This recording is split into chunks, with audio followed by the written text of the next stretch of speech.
Good evening, art lovers. Shrouded in dust and clothed in darkness for the last 30 years, we offer you now an opportunity to again peruse the paintings, to ponder the mysteries of time, dimension, and the darker side of humanity, to glimpse the artifacts of a noted era in television and mystery genre history. Welcome, ladies and gentlemen, to the Night Gallery. I'm Leonard Nimoy, your modern-day curator. Please join me for an after-hours tour designed to reveal some of the gallery's long-held secrets. There's no admission fee, no requirement of membership, only a strong and abiding belief in the dark at the top of the stairs and things that go bump in the night. Good evening. Please come in. These little objects d'art that you see surrounding me, you won't find in your average art museum, because these are unusual paintings and statuary that come to life or death, whatever the case may be, because this is the Night Gallery. It was indeed over 30 years ago that the original Night Gallery first opened for business, the brainchild of a slight, adamant man in a dark suit, a man who previously had taken us into the Twilight Zone. That man, Rod Serling, viewed the world in quite a unique manner, and he dared to invite us for 3 all-too-short seasons into his unusual world. But his invitation came with a warning. Don't touch the exhibited works, for very frequently, they touch back. He had a kind of a smirk on his face that he knew something that you didn't, and that he was going to, scare you or frighten you or make you think in a fun way. And that's certainly the way it worked in the Twilight Zone. And, Night Gallery followed along that same way. It was different from Twilight Zone. I think it was more what the French call fantastique. Rod Serling was so inventive. He could take so many, almost any natural, normal circumstance and sort of turn it inside out, take it a different direction. And that's what I look forward to, seeing the show. And of course, when I was invited to be on it, it's what I look forward to as an actor. Rod always took people into areas and explored things, though fictitiously written. He explored things that people experience quite a bit in one form or another. But nobody in those days had the guts to talk about it. Good evening. Of course, you're all here by invitation, but don't let it disturb you if these paintings per se don't happen to be your thing. These are rather special paintings, the kind of hanging generally put up with a noose. He wrote over 1/3 of the segments, and it was a very unique show because it encompassed science fiction, horror, and fantasy in a way that had never been done before on television. I was a tremendous fan of that show and thought it was a really interesting, poignant, and searching look at the human condition. I thought it was a really amazing anthology series. He was very witty. He was extremely intelligent. He was a genius. I mean, he was very prolific, but he not only wrote a lot, but he wrote a lot of excellent stuff. I was a big fan of Rod Serling and his work, and he was definitely into spooky stuff, and everybody loves spooky stuff. Oh, I adore it. It's unreal, and I like fantasy, especially harmless fantasy. Surprised? Well, I think certainly Rod Serling was part of what made it work. His creativity and his genius.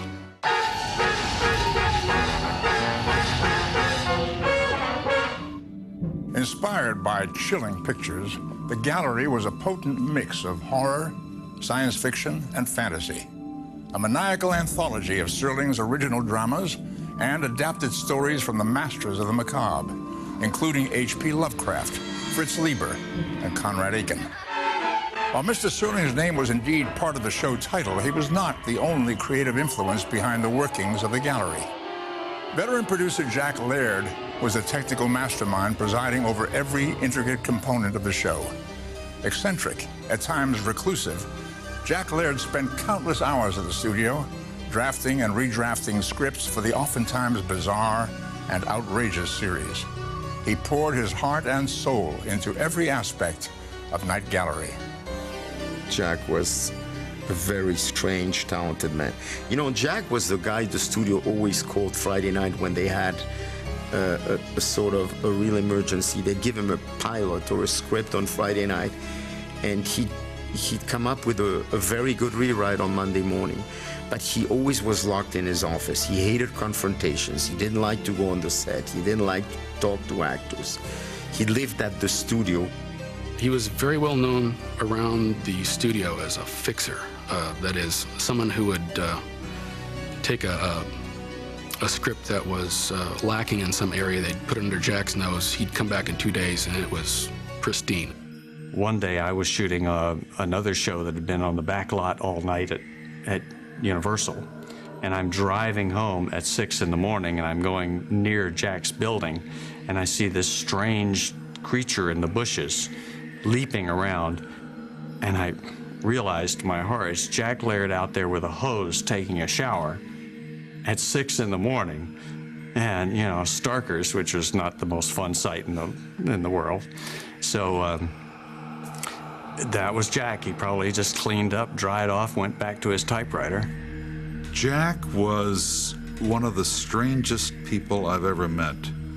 I mean, he was brilliant, but he lived at the studio. I mean, he had a hot plate. He would sit in his office and type away. Then he'd have a couple of belts. Then he would cook a little can of soup on his hot plate.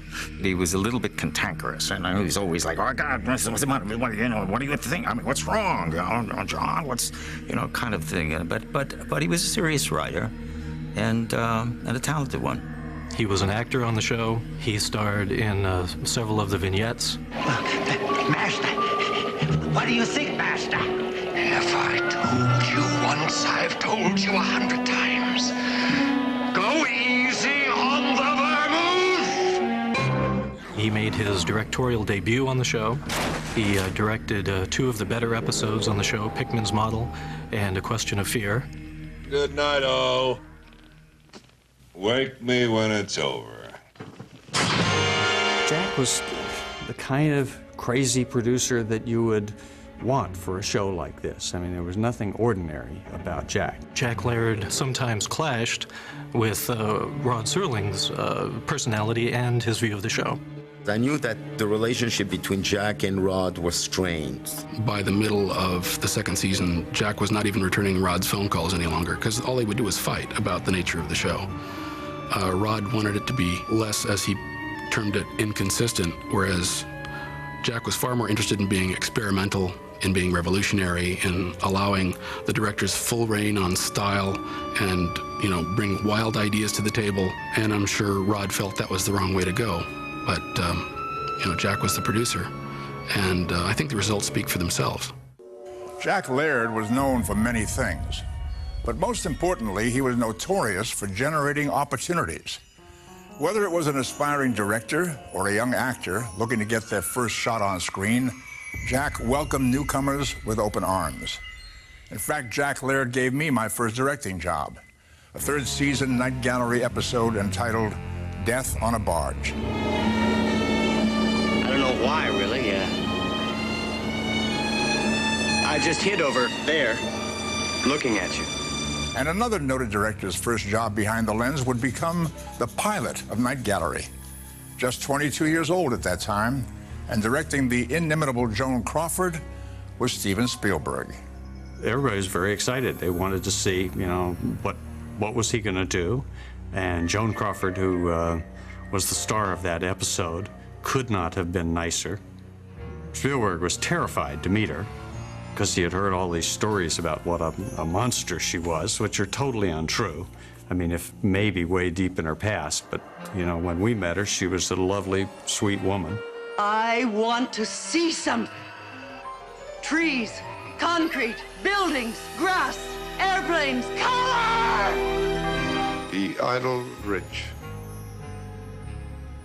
And his footage looked like nothing you had ever seen. It was so interesting. You'd watch the dailies and you'd go, I hate this guy. You just get so green and jealous because it was just so imaginative and clever. Jack came in with a sort of crazy, off-the-wall, let's give young kids a chance to direct, like Spielberg, Johnny Badham. He started, all kinds of directors, Jeannot Schwark. He would just take chances. He would stick his neck out. I think I did some of my best work on that, and it's not only me, I think all of us. And I think it's because the show brought what we were capable of out into the open, because it gave us freedom, and it was wonderful material. Jack had a very keen eye for talent, and I think he was able to see the potential in young talent, and he gave the start to stars such as Lindsay Wagner and Diane Keaton. Tell me, you've picked your husband out yet? That's a very personal question to ask a girl. Who had the luck, skill, and inclination to play amongst the creations? Well, week after week, a diverse group of Hollywood's finest graced the guest list.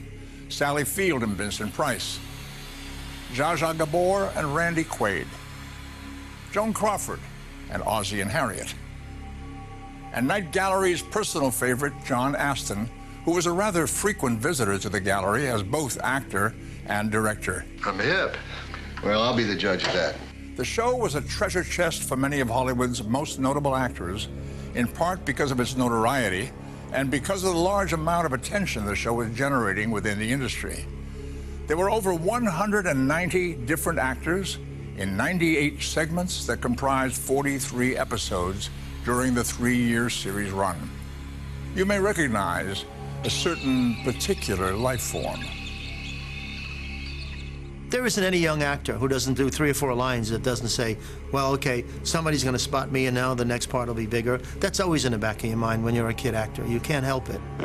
You get what you pay for in this life, I guess. Indeed you do, young man. Indeed you do. I was hired to do, I think, just a line. And I tended to ad-lib a little bit. And I guess I got away with it because they kept it in. I remember doing that and being a young actress and kind of being, afraid did I overstep my bounds, and found that I hadn't. Nurse! I didn't want to disturb you, Doctor, but Dr. Mill! I've got to see Dr. Mill! that has been going on all evening. I'll look in on it. They just said, hey, Rod Serling would like you to do one of the Night Gallery shows. And you'd play a guy sort of unlike you, maybe not the most favorable character, but would you like to do it? Be a dramatic challenge. How long will my son stay here? Indefinitely, Mr. Holston. And when I read the script, I thought, well, I think people are going to understand, since I have 4 kids I love, that this is not Pat Boone. This is a character I'm playing. Most of the parents prefer it that way. Roger will be here tomorrow. Night Gallery was always kind of a spooky type show, and I loved it very much and was thrilled to be invited to do it. And the name of my episode was Pamela's Voice, and I felt that I was chosen particularly because of that raucous laugh that I have, and I can't help that. That is my real laugh. I shall spend the rest of my eternity talking. I'm always pleased when anything that I've done, on television especially, like an episode, is recognized and remembered so many years later, because they've been, more than fish in the sea have been episodes of television, so that anybody remembers one, it has to have some sort of quality to it. Dear God! What have you done to him? When Night Gallery came, I loved the show. I loved Rod Serling, the whole idea of it. And especially the script, the one script particularly that I did where I played Dracula. Hi. I really enjoyed that. So what time do you expect to be back? Dawn. We are always back before sunup. Always. I felt very free to, as an actor, and certainly with my director, Laird, we felt very free to create and come up with our own sort of take on things, and it was a very creative atmosphere. Not all television is like that. They were willing to explore and take the time to do that and to create something unusual. Aren't you gonna hold me? Enthralling as it was for those just getting started creatively, the magic and mystery of the Night Gallery was developed and mined week after week by a highly skilled gathering of individuals, all charged with a different element of the stories to tell. Multiple segments each week meant multiple worlds to create. Images would be brought to chilling life and sometimes disquieting death.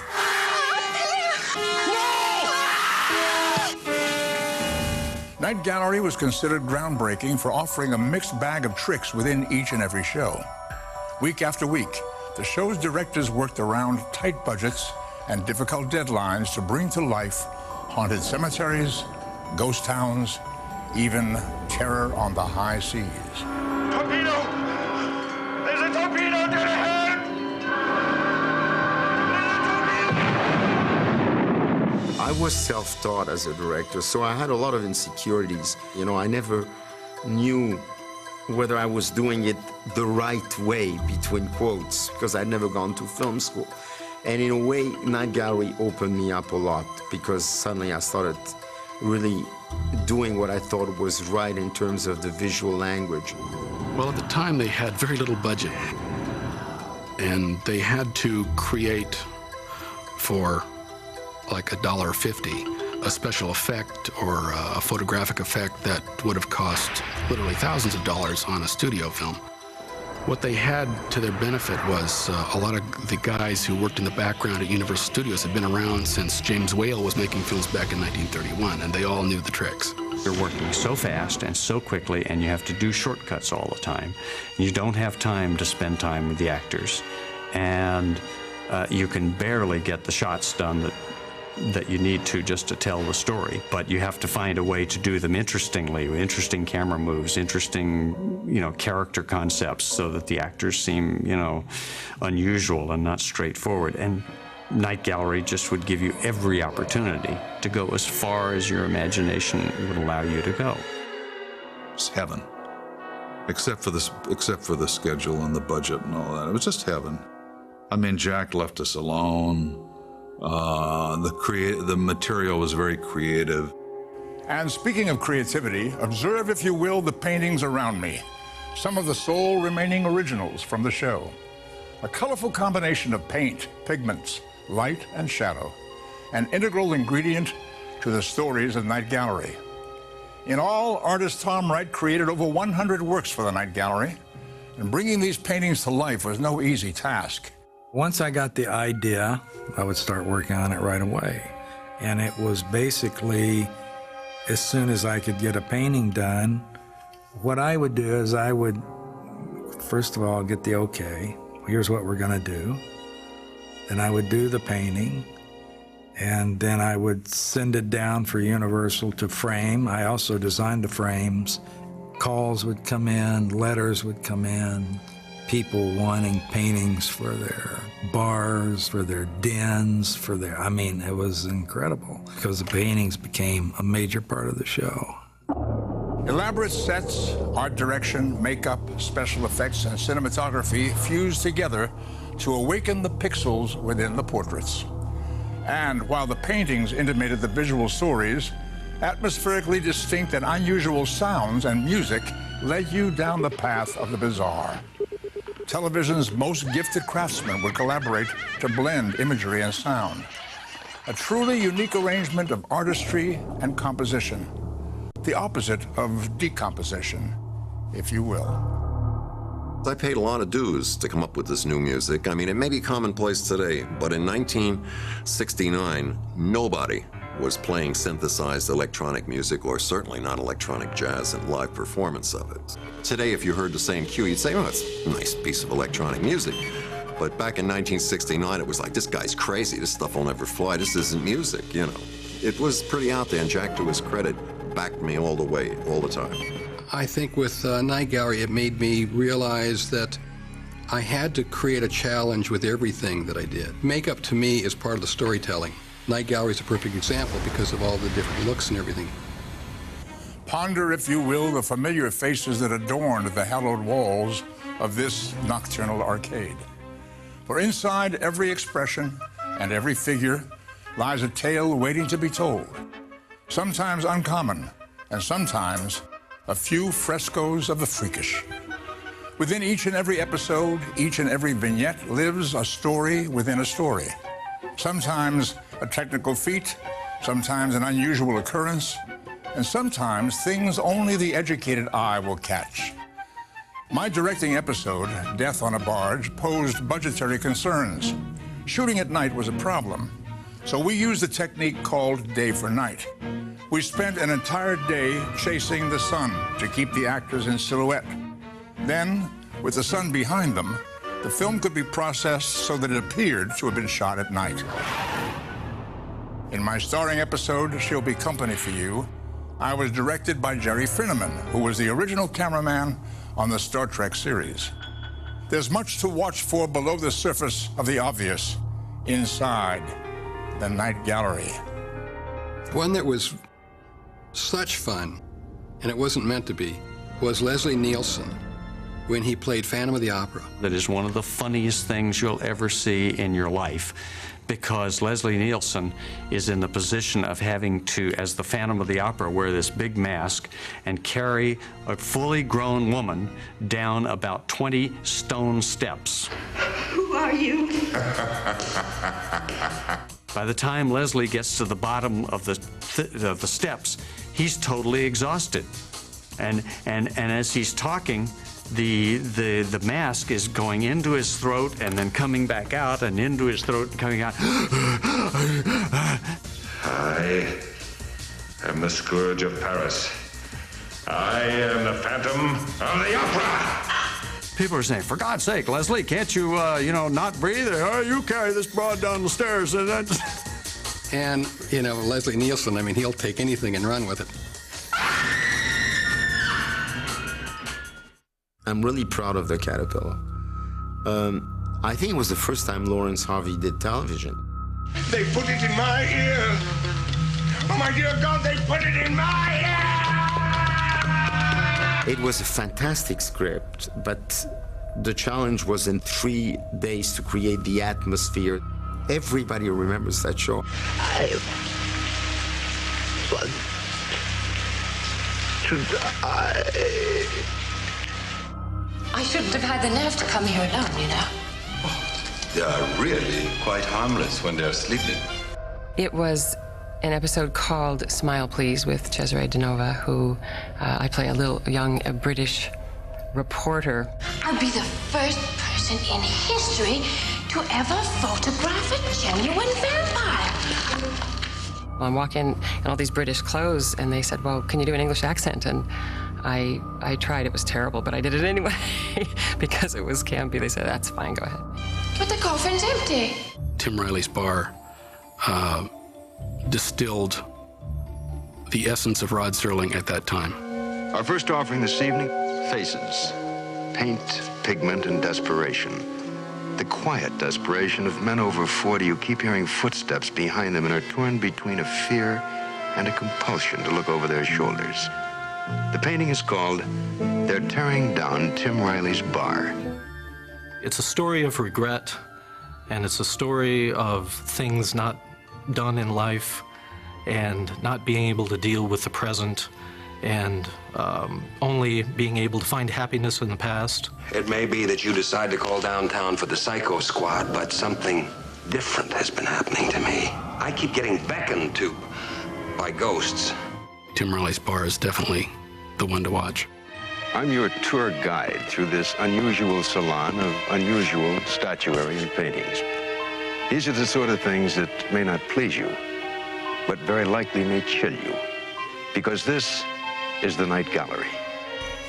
In the words of Rod Serling, if you seem to sense an aura of cold dampness that permeates this room, attribute it not to either defective air conditioning or inclement weather. It's simply because this is rather a special place with special statuary and special paintings. And they carry with them a coldness that seems to go best in a crypt or a place like this called the Night Gallery. Rod Serling's words, and more importantly his vision, are still as thought-provoking today as they were when he first began his career over a half-century ago. Twisting time and space, blurring fantasy and reality, the cavernous walls of Rod Serling's Night Gallery remain intact for your viewing pleasure. Still as puzzling and disturbing as ever, this dark and demented gallery awaits you. Until we meet again, I'm Leonard Nimoy.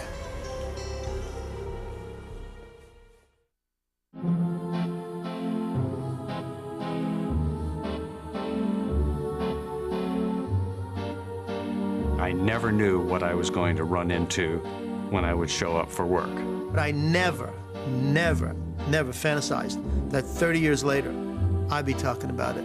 For it to be recognized as a classic 30 years later, very proud to be part of it. It was fun. For me, it was all fun. It was all new. It was all learning. Welcome to the Night Gallery. I would have liked to have done a lot more of the episodes. It was too bad I got canned, you know. I felt at home with Night Gallery. I loved the material, I loved the genre, it was very daring. What a privilege for me to work with Rod Serling on Night Gallery. I think it really works because you don't look at the series as a whole. Instead, you look at the segments themselves, each individual story. I'm glad I came along then and glad I got to be part of it. Night Gallery was groundbreaking because it took risks. It was an exercise in creative imagination.